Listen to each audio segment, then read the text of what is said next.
tugaruke nanone rero kuri iyi ntambara Amerika ikomeje gushoza kuri Iran, ariko uzuko byatangiye ari Israel yendereza Iran bayitera ibibombe, none intambara isigaye ivugwa ngo ni Iran na Amerika ngo nibo barwana.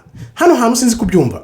Nababwiye ko iyi ntambara igamije bwa buhanuzi bw'iminsi ya nyuma kugira ngo noneho Iran bayisenye itazagira za nguvu za nuclear kugira ngo izongere itakwane bwa bwoko bw'Uwiteka nkuko byagenze baviva Babuloni. Ibi rero ni ubuhanuzi bukomeye cyane, niyo mpamvu iyi ntambara ihagarika gatoya, irahagarara, hakaza agahenge gato, ukajya kumva ngo intambara none yashojwe nanone ishotojwe na Amerika na Israel.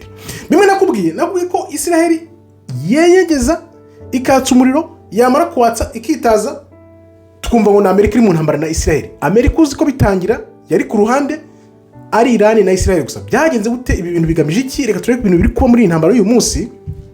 Ariko nkuko ubizi, ukandeho like kugira ngo ubutumwa bugere ku bantu benshi cyane, ubisangize benshi cyane. Abakomeje kwiyandikisha mu nyoto kuri ndabashimye, nawe utariyandikisha subscribe. Nziko hari benshi mumbwira ngo uzatubwire kuri izi nkuru nizi, andikamo ikintu ushaka ko tuzaganira ubutaha, nzajye ngerageza tubishakashake twese, ariko cyane cyane biganisha ku kuri. Ibintu biganisha ku kuri biri mu ijambo ry'Uwiteka, biri mu buhanuzi. Ibyo bintu byose nimba wumva ushaka tubiganiraho, ubyandikemo uti ndashaka tuzaganira kuri ibi bintu, ducukumbure, dushakishe, kuko twese hamwe turi kumwe nitwe tuzashakisha ukuri, kuko iby'isi byose tumaze kubona ko ari ibinyoma. Hari indi video iri bukurikire nkwereke umupadiri wakoraga i Roma birukanye ngo bamuziza ko yashyize amabanga hanze ya Vatican yerekana ko Bibiliya bayisobanuye uko itari, kuko yakoraga mu nzu ishinzwe guhindura Bibiliya mu zindi ndimi, yaba Igitaliyani yaba Igifaransa, babivanye mu Giheburayo. Avuga rero ukuntu iriya Bibiliya bayigosoye, barangije bayivugisha ibyo itavugaga, cyane cyane nk'Imana, ibintu nk'ibyo ngibyo. Reka dusubire rero kuri Iran na Amerika. Iran na Amerika twagiye twumva ngo Amerika nanone yatatse Iran. Kubera iki? Ibi byose bikorwa, ubirebe neza, ubifungura amaso. Israel iri hariya izi ko igihe cyayo kirabaze, abantu bamaze kumenya ukuri, abatabizi nyine n'imbarwa cyangwa se bandi bindeba, ariko umuntu uzi ukuri azi neza ko iriya Israel ntago ariyo Israel.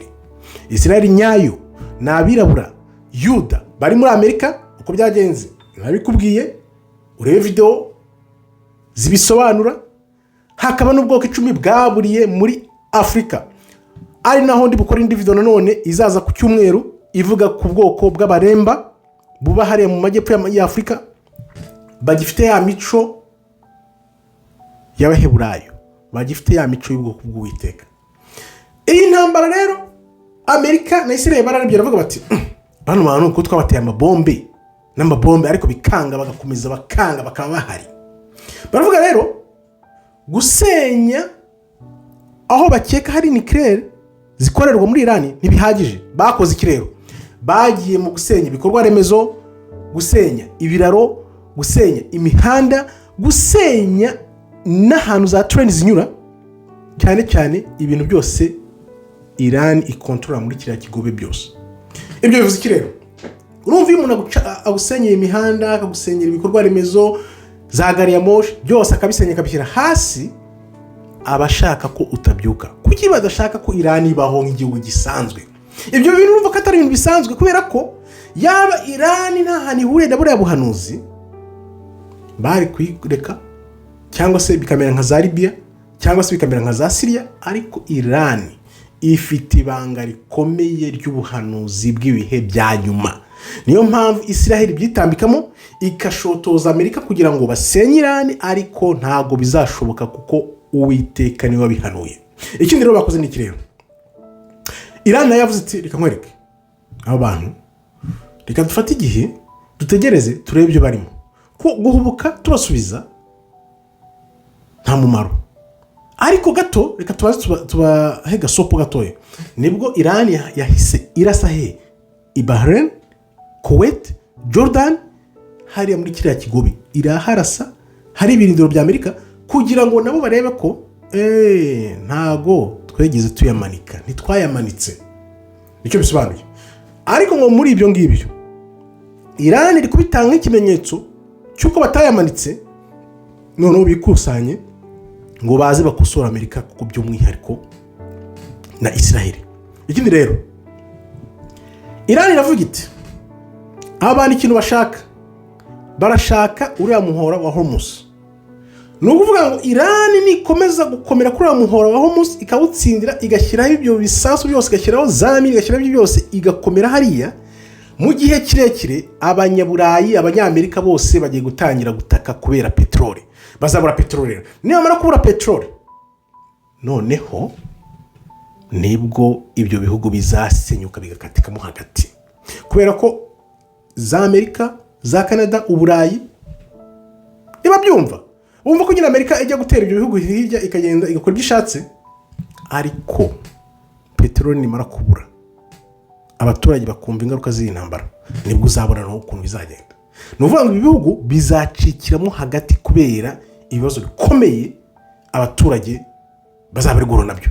Akaba niyo mpamvu abazungu bizi ibintu igihe kirekire batangira kuzana zino modoka z'amashanyarazi. Nawe ubu ngubu urabyumva none impamvu, kugira ngo bizagende bihura gahoro gahoro, basenya izo modoka zikoreshwa amashanyarazi, noneho zikoreshwa peteroli bazana izikoreshwa amashanyarazi, noneho bya bindi bavuga ngo bateye kuri peteroli baba baciye kuri nabyo bihanishwa n'ubuhanuzi, bihuza n'ubuhanuzi, noneho nabyo bavuga bati ibyo ntitubikozwa kuko ubu ngubu dufite imodoka zikoreshwa amashanyarazi. Noneho bwa buhanuzi nabwo bavuga ngo barimo barashaka uko babukwepa, ariko ntibizashoboka, ntibizakunda, kuko ntabwo ushobora gufata ikintu Imana yahanze ngo gihinduze ikindi karimano ngo bikunde.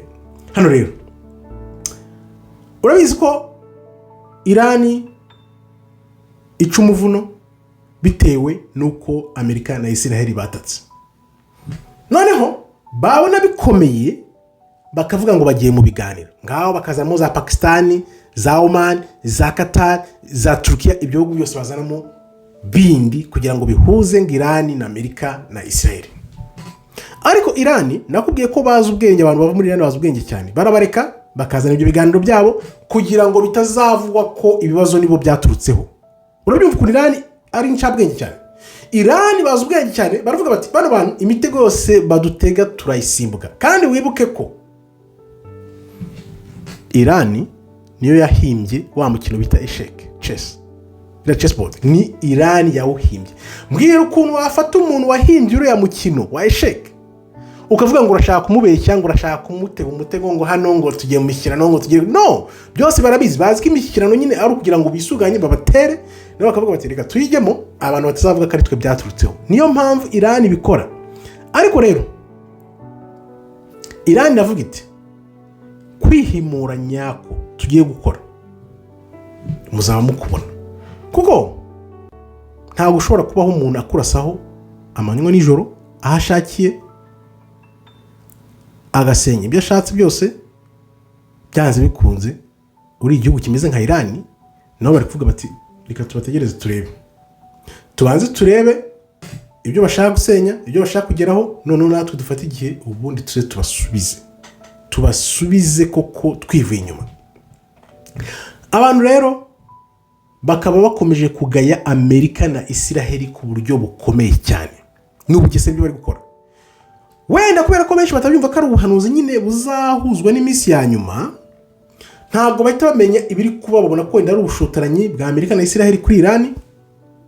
Ariko abazi ibintu by'ubuhanuzi barareba bakavuga bati Amerika na Israel iyo bicecekera bakaba uko bari babayeho, ariko bararebye baravuga bati ibihugu bizadusiga mu butunzi, kandi bidusiga mu butunzi tuzagwa hasi, ntacyo turamira, tuzagize icyo dukora tuzagwa, nitugira icyo dukora tuzagwa, kubera ko ubuhanuzi buranditse. Babuloni iraguye, n'ibyo bihugu byose yahaye ku gacuma yabasindishije.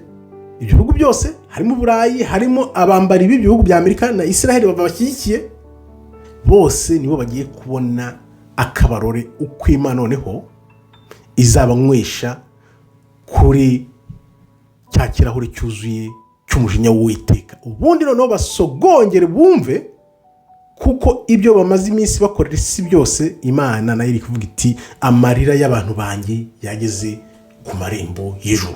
Ubu rero bigiye gukurikira bagiye gushaka ukuntu birutisha izo ntambara, ibyo bakora byose bavuge ngo noneho ngo dore ngo ubuhanuzi burasoje, burasohoye, noneho ahubwo ari ukuyobya uburari kugira ngo bazane za antikristo bakora ibyo bintu byose, umubare, ikimenyetso n'izina bya nyamaswa bishyira mu bantu bihuse mudasobanukiwe. Ariko Imana iteka ihora ku bihe, nubwo iteka Satani ashaka kugenda imbere y'ibihe agasanga Imana iri ku bihe iteka ryose. Ariyo mpamvu rero bashaka kuvuga bati ngo ubuhanuzi burasohoye, noneho bakatikona baganisha ubuhanuzi mu mujyi wa Satani. Kumbi tuzi ubuhanuzi nyabwo bwanditse muri Bibiliya ko byanze bikunze ubwoko bw'Uwiteka bugomba kugaragara, bwamara kugaragazwa igihugu kikagaragara, noneho amateka akizinga akarangira neza uko Imana yabishatse iteka, atari uko Satani abishaka. Ngaho gukorera impamvu intambara yongeye kuburana none nuko ni ibintu bigomba guhoraho, kubera ko byanze bikunze bagiye mu ntambara batagiyemo bazagaragara ko atari ubwoko bw'Imana, bazagaragara ko ari bo benyegeza imigambi ya Satani mibisha mu isi, abantu babukwira imiborogo ntibamenye ibyo ari byo.